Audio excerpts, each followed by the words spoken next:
ပတ်စံချွေတာဖို့အတွက်အဲ့ဒီအမျိုးသမီးဟာအိမ်ကနေတိုးသားကလပ်မုံတွေယူလာပြီးစက်ရုံထမင်းစားဆောင်မှာနေတိုင်းစားလေးရှိပါတယ်ဒါပေမဲ့မမျှော်လင့်ပဲစက်ရုံကအစ်စ်ခန့်လိုက်တဲ့အင်ဂျင်နီယာနိုင်ငံသားဟာအဲ့ဒါကိုအမှတ်မထင်မြင်သွားခဲ့တာပေါ့သူကလပ်မုံကိုမြင်ချင်းမှာပဲခြေလမ်းတွေတောင်ရှိမဆက်နိုင်တော့ပါဘူးတရုတ်ကလပ်မုံတွေဘလောက်နာမည်ကြီးလဲဆိုတာသူကြားဘူးနေတာကြားပြီးဖြစ်ပေမဲ့သူ့ဘဝရဲ့တဝက်လောက်ကိုပြပမှာပဲဖြတ်တန်းခဲ့ရတာပါသူဟာတကယ်တရုတ်ကလပ်မုံစစ်ကိုတခါမှမမြည်ဆန်းဘူးခဲ့ပါဘူးအခုတော့အဲ့ဒီအမျိုးသမီးအငွေ့တစ်ထောင်ထောင်ထားနေတဲ့ကလပ်မုံတွေကိုစားနေတာကိုကြည့်ပြီးသူတတွေးတွေတမြုံမြုံချမိတဲ့အထိစားခြင်းစိတ်တွေပြင်းပြနေခဲ့တာပေါ့ဒါကြောင့်သူဟာစကပြန်ကိုအမြန်ခေါ်ပြီးသူ့ရဲ့အနောက်တိုင်းစာနဲ့အမျိုးသမီးရဲ့ကလပ်မုံကိုလဲစားခြင်းနဲ့လို့ပြောလိုက်ပါတယ်သူကသူ့ရဲ့အနောက်တိုင်းမုံနဲ့အမရဲ့ကလပ်မုံကိုလဲခြင်းလို့လေဗျာအမျိုးသမီးဟာအစပိုင်းမှာကြောင်အန်းဖြစ်သွားပေမဲ့စိတ်တဘောထားကောင်းသူပြီးသူမစားရသေးတဲ့ကလပ်မုံတွေကိုနိုင်ငံသားကိုစေတနာပြည့်နဲ့ပေးလိုက်ပါတယ်ဒါပေမဲ့နိုင်ငံသားရဲ့အနောက်တိုင်းမုံကိုတော့သူပြက်ညင်းပြီးမယူခဲ့ပါဘူးမမျှော်လင့်ပဲအဲ့ဒီနိုင်ငံသားကတိတ်ကိုစီကံကြည့်ပြီးတွက်ကတက်တာပေါ့အမျိုးသမီးကအလဲကိုလက်မခံရင်သူလဲဒီကလပ်မုံတွေကိုမစားနိုင်ဘူးလို့သူကခံစားနေရတာပါမဟုတ်တ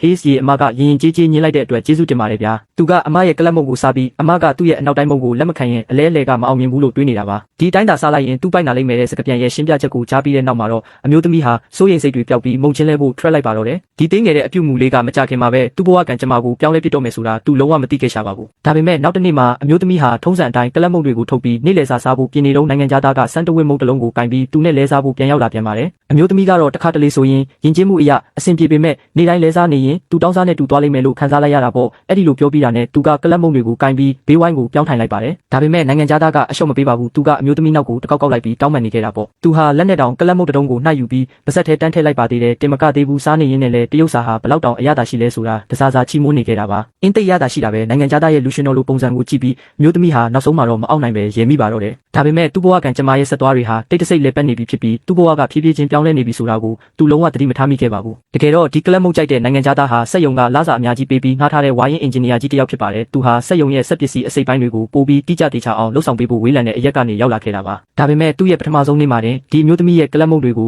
ုအစွဲလန်းကြီးဆွဲလန်းသွားလိမ့်မယ်လို့ဘသူကထင်မှလဲဗျအဲ့ဒီညမှာသမီးဖြစ်သူကျောင်းကပြန်ရောက်လို့စပွဲပေါ်ကဝက်ပေါင်6မုံကိုမြင်တဲ့အခါမျက်လုံးတွေချက်ချင်းတောက်ပသွားခဲ့ပါတယ်အမေဒီနေ့ဘာလို့ဒီလောက်ဈေးကြီးတဲ့မုံကိုဝယ်လာတာလဲကျွန်တော်တို့ရဲ့ကလပ်မုံနဲ့လဲလာတာလေသမီးတို့ကလပ်မုံနဲ့ဒါကိုလဲလာတာပေါ့ဟုတ်လားအေးလေအမေကျွန်တော်တို့ဒီနေ့တကယ်ကိုအမျက်ကြီးရတာပဲဘာအမျက်လဲသမီးရဲ့အဲ့ဒီဟေးဆိုတဲ့လူကကျွန်တော်နဲ့အတင်းလဲချင်နေတာလေအဲ့ဒီအမေရိကန်လူမျိုးကတော့အရှုံးကြီးရှုံးသွားတာပဲဘာဖြစ်လို့လဲသူအကြီးကျယ်ရှုံးသွားတာပေါ့ဒီမုံဆန်းလေးတစ်ပြားကကလပ်မုံအိုးကြီးတအိုးစာလုံးနဲ့တန်းတာလေမိခင်ဖြစ်သူဟာထိတ်လန့်သွားပါတယ်ဒီလောက်ရိုးရိုးရှင်းရှင်းပုံစံရှိတဲ့မုံကဒီလောက်တောင်ဈေးကြီးလိမ့်မယ်လို့သူဘယ်တော့မှမတွေးခဲ့မိဘူးလေသူချက်ချင်းပဲစိတ်မသက်မသာဖြစ်သွားရပါတယ်သူဟာဘဝမှာဘသူစီကမှအခွင့်အရေးမယူဘူးခဲ့လို့ပါဒါကြောင့်နောက်တစ်နေ့မှာနိုင်ငံသားကကလပ်မုံနဲ့ထက်လဲဖို့ကြိုးစားတဲ့အခါသူကဘလို့မှလက်မခံပဲညှင်းဆန်ပါတော့တယ်ကျွန်တော်နောက်ခါမလဲတော့ဘူးဘာလို့လဲဆိုတော့ဒါကမတန်လို့လေကလပ်မုံတွေကတိတ်ဈေးကြီးလို့လားမဟုတ်ဘူးမုံကဈေးကြီးတာမုံကမတန်ဘူးဟုတ်လားမဟုတ်ဘူးကလပ်မုံကမတန်တာဒီလိုနဲ့ပဲသူတို့နှစ်ယောက်ဟာလက်ဟန်ချေဟန်နဲ့အကြာကြီးပြောဆိုခဲ့ကြပေမဲ့ရှင်းရှင်းလင်းလင်းဖြစ်အောင်မရှင်းပြနိုင်တာကြောင့်သူနှုတ်ဆက်သွားခဲ့ရပါတယ်ဒါပေမဲ့သူကနိုင်ငံသားနဲ့မုံလဲဖို့ညှင်းဆန်နေတော့မဲလားနိုင်ငံသားကတော့ဘာကြောင့်မှမသိပဲသူ့မုံကတိတ်ဈေးပေါ်လို့အမျိုးသမီးကကလပ်မုံနဲ့မလဲချင်တာလို့ထင်သွားရှာပါတယ်နောက်ဆုံးမှာတော့သူဟာစိတ်မကောင်းစွာနဲ့ပဲသူ့မုံကိုကင်ပြီးထွက်သွားခဲ့ရတာပေါ့မမျှော်လင့်ပဲနိုင်ငံသားထွက်သွားတာနဲ့စက်ယုံမှုက